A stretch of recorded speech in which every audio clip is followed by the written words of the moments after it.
Hello guys, আসসালামু আলাইকুম। সবাই কেমন আছেন, কেমন আছো? আসলে অনেক দিন ভিডিও মেক করা হয় না, এডিট করা হয় না, কারণ মনটাই আসলে ভেঙে গিয়েছে। কারণ ফেসবুকের জন্য কিংবা ইউটিউবের জন্য, সোশ্যাল মিডিয়ার জন্য ভিডিও যখন বানানো হয়, একটা ভিডিও বানানোর পিছনে অনেক গল্প থাকে, তারপরে অনেক কষ্ট থাকে, এডিট করার সব কিছু মিলে অনেক কষ্ট থাকে।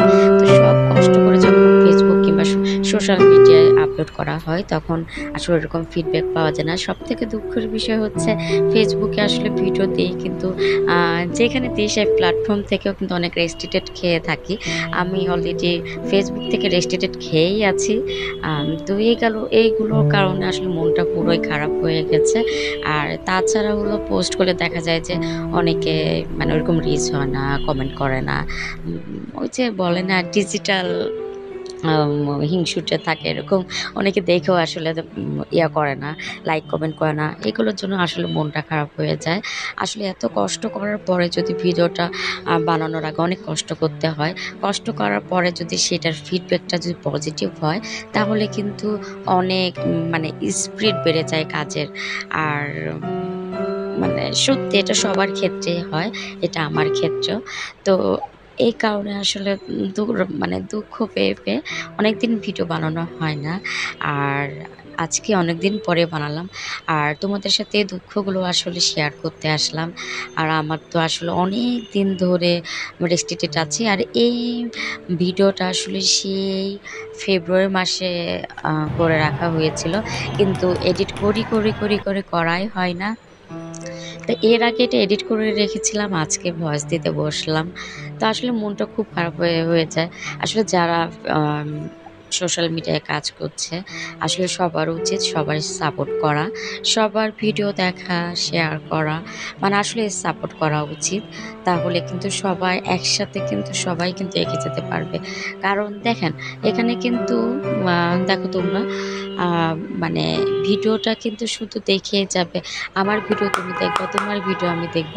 এটা কিন্তু একের লাঠি দশের বোঝা, এইরকম কিন্তু একটা বিষয়, তাই না? তো শুধু একজন ভিডিও দিয়ে গেল, তোমরা দেখলা না, কিংবা তোমরা ভিডিও দেখলাম দিয়েছো, আমি দেখলাম না, কমেন্ট করলাম না, সেটা কিন্তু না। আসলে সবাই মিলেই কাজ করতে হয়, ঠিক আছে? আর সবাই মিলে কাজ করলে কিন্তু সবাই কিন্তু এগিয়ে যাবে। আর তাছাড়া কিন্তু নিজেদের যারা দেখবে তাদেরও কিন্তু রিচ বেড়ে যাবে ফেসবুকে প্রচুর পরিমাণ।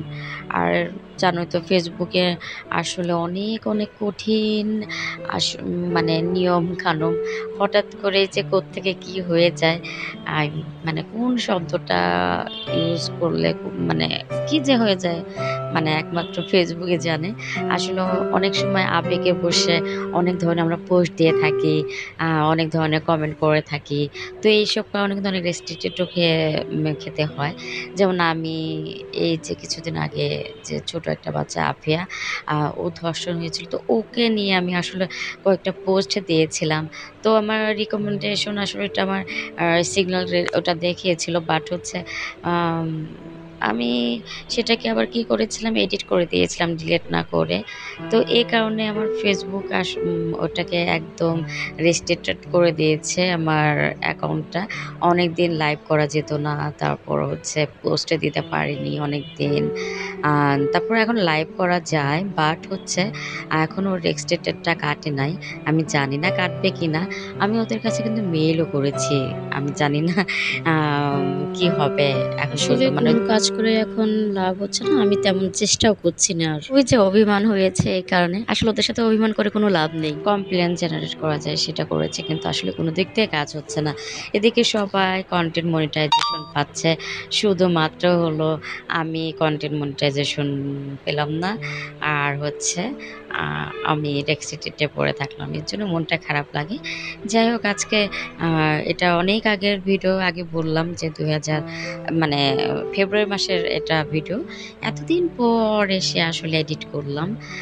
আর তোমরা দোয়া করো আমার জন্য, যাতে আমার এই রেস্ট্রিক্টেডটা কেটে যায়। আর ফেসবুকে ভিডিও দিতে আমার সবসময় ভালো লাগে। আর ফেসবুক থেকে আমার আর্নিং হতো, এখন সেটা অনেকদিন ধরে বন্ধ আছে। তো সবাই দোয়া করো যাতে আমার এই সমস্যাটার সমাধান হয়ে যায়। প্লিজ সবাই আমার জন্য দোয়া করো বেশি করে। সবাই আমাকে সাপোর্ট করো। আর আগের মতোই সাপোর্ট করবা। সবাই ভালো থেকো। যাতে আরও নতুন ভিডিও নিয়ে আসতে পারি। আল্লাহ হাফেজ।